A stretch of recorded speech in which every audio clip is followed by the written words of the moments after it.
The word premium suggests high quality, the best of the best.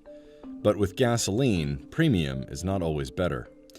Thanks in part to coronavirus, gas prices have been relatively low compared with the airy peaks they had seen roughly a decade ago. Americans are paying more for premium gasoline, relative to the regular stuff, than they had in the past. And some studies show Americans collectively are wasting $2 billion a year buying premium gasoline they don't need. But for the vast majority of the cars over on the road, 90+% of the vehicles on the road, you do not require premium fuel. So it is worth understanding what makes premium gas more expensive and what drivers are actually getting out of it. The primary trait that distinguishes premium gas from lower grade and less expensive fuel is its octane rating. Understanding that octane rating and which cars are engineered for which gasoline is key to knowing whether it is worth ponying up for the pricier stuff. In the United States, there are typically 3 grades of fuel found at the gas pump: regular, mid-grade, sometimes called plus, and a third level, often called premium or something similar. The way to distinguish these is by their octane ratings, the number that will be typically displayed on the button used to select the fuel grade. Regular has an octane rating of at least 87, mid-grade runs 88 to 90, and premium 91 to 94. In some higher elevation regions, 85 octane gas can be used in some cars and is often found at pumps. An octane rating determines how resistant a fuel will be to combustion, which matters because engines require that gasoline explodes at exactly the right time. In an internal combustion engine, fuel and air combine inside a cylinder chamber where they are compressed by a piston and then ignited by a spark plug. The explosion pushes the piston, which turns a crankshaft and ultimately turns the wheels that move a vehicle. Everything needs to happen in that order, and the process happens extremely quickly. Because an engine consists of several cylinders, all connected to the same crankshaft, getting the timing right is crucial. If the octane rating is too low for a certain engine, the fuel and air mixture inside the cylinder can combust before the spark plug ignites it.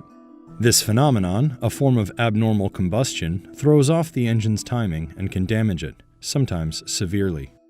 This mistimed explosion can also create a knocking or pinging sound in the engine, which is why the phenomenon is often called engine knock.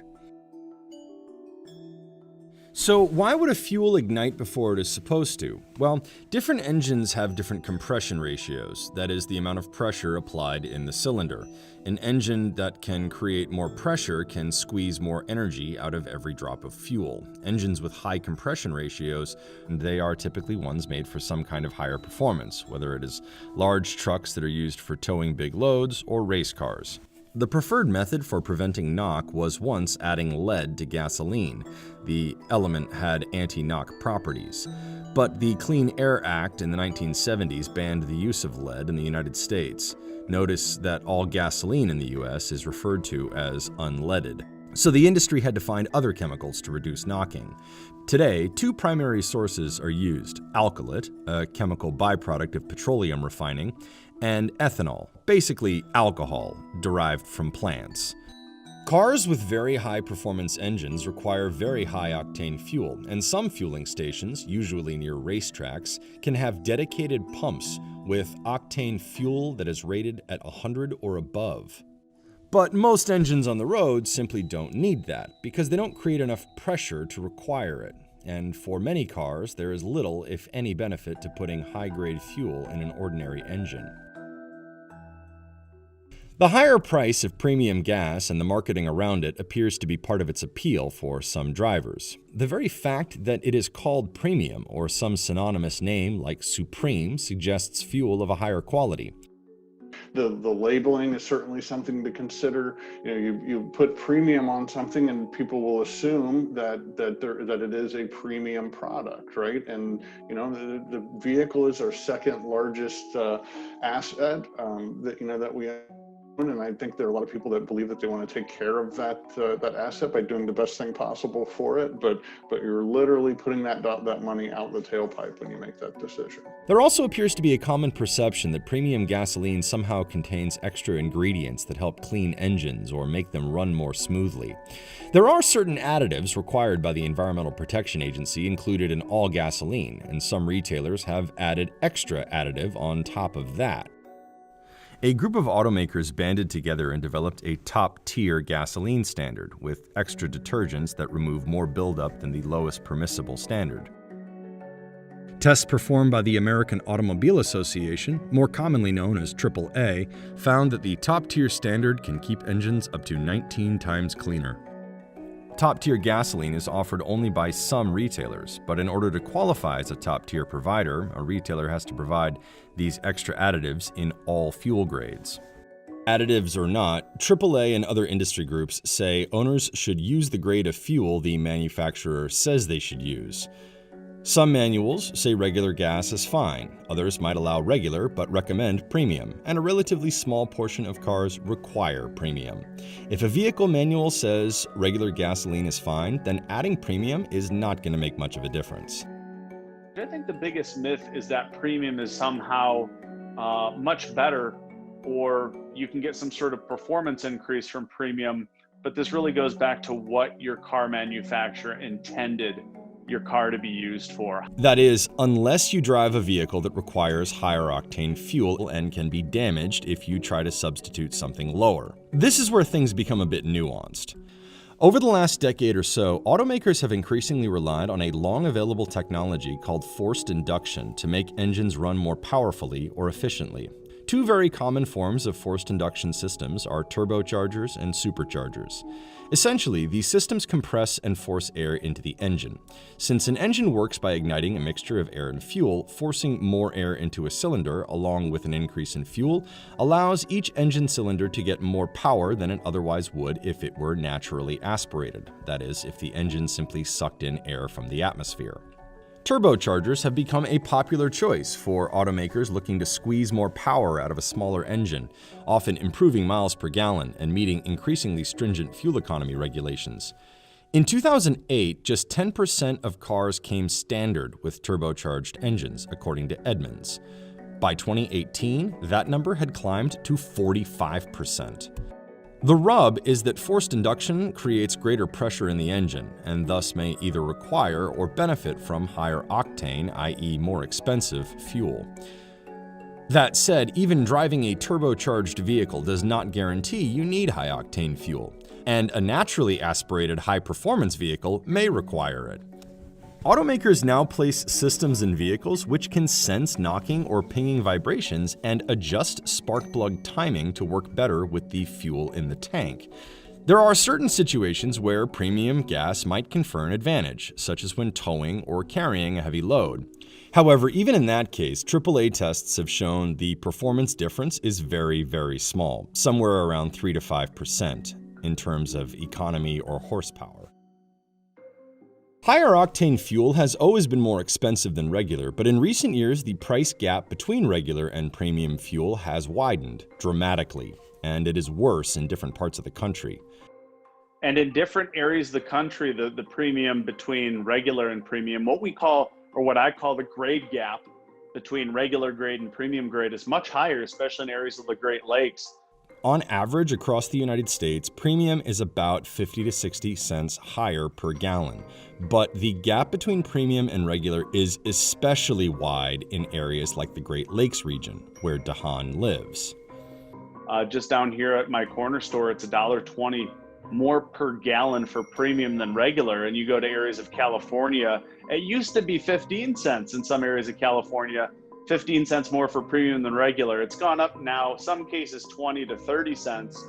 But you'll find that in areas of the Great Lakes and an expanding part of the country, it's not just that 20 or 30 cents a gallon more now for premium. You may find 50 to 60 cents common for a national average. That premium is more, and it didn't always be, it wasn't always like that. The reason for this gap is the availability of the alkylate used to ramp up octane levels in the fuel. Regions like the West Coast, where there is higher demand for premium fuel, has induced refiners to build more alkylate capacity into their refining processes. But areas such as the Great Lakes, where there is not as much demand for high-octane fuel, have a lesser capacity to produce the stuff. However, the gap is widening everywhere. AAA's tracking has found that the price gap between premium and regular tends to widen when overall fuel prices drop, and narrow when fuel prices climb. So what's probably happening is that as prices come down for gasoline, retailers have found other ways to make additional margin by increasing the price to premium. And it sort of makes sense as someone pulls up to the pump, you find $2 a gallon gasoline, and you think, well, maybe I'll just give my car a treat and treat it to premium. It's only 50 or 60 cents more, and it's so cheap anyhow, why not do it? But our research has shown time and time again that Americans are wasting over $2 billion a year doing that. And it is not a treat for your vehicle unless it requires premium gasoline, in which case you need to run it in there every single tank, regardless of the cost. New fuel blends may help raise octane levels in cars at a lower cost, and one of them may include something you typically see on your dinner plate: corn. Ethanol, which is chemically alcohol, is refined from vegetables. And in the United States, that typically means corn. Ethanol has the benefit of being a very high-octane substance. There are actually many cars on the road that can run on fuels that are up to 85% ethanol, typically referred to as flex fuel vehicles. They first garnered attention as a solution to reducing greenhouse gases. Flex fuel vehicles get comparable power and acceleration to gasoline-only vehicles, though they tend to get fewer miles per gallon. Data suggest E85 emits lower concentrations of some greenhouse gases, but higher concentrations of other toxins. Part of what makes ethanol gas a carbon-reducing solution is the fact that it is made from crops, which act as a sink for the carbon dioxide released into the atmosphere by the burning of fuels. A 2012 study from the Argonne National Laboratory, for example, found that when considering the full lifetime of a vehicle, FFVs could reduce overall greenhouse gas emissions by 34%. Customers may also see a pretty serious benefit at the pump in a much lower price for higher octane fuel. It's conceivable that, say, in 5 years, instead of filling up with premium for $3, you could fill up with the equivalent, say, 93 or 95 octane for $1 a gallon less than you're paying now. Conceivably, because corn is so cheap, mixing more corn into the gasoline, so long as manufacturers build a car that can handle it, is going to be a much lower priced alternative. And it is possible that as car companies make internal combustion engines ever more efficient, in part to meet emissions regulations, they could design ordinary engines in ways race car engines are designed today. You know, I'm a racer. I race cars, have my whole life, and of course, in a race car, we run fuel that is 100 or 115 octane, and it's all because you are trying to squeak every little bit of performance that you can out of that engine. So it's no mystery that that compression ratios and other strategies like that increase the efficiency of an engine.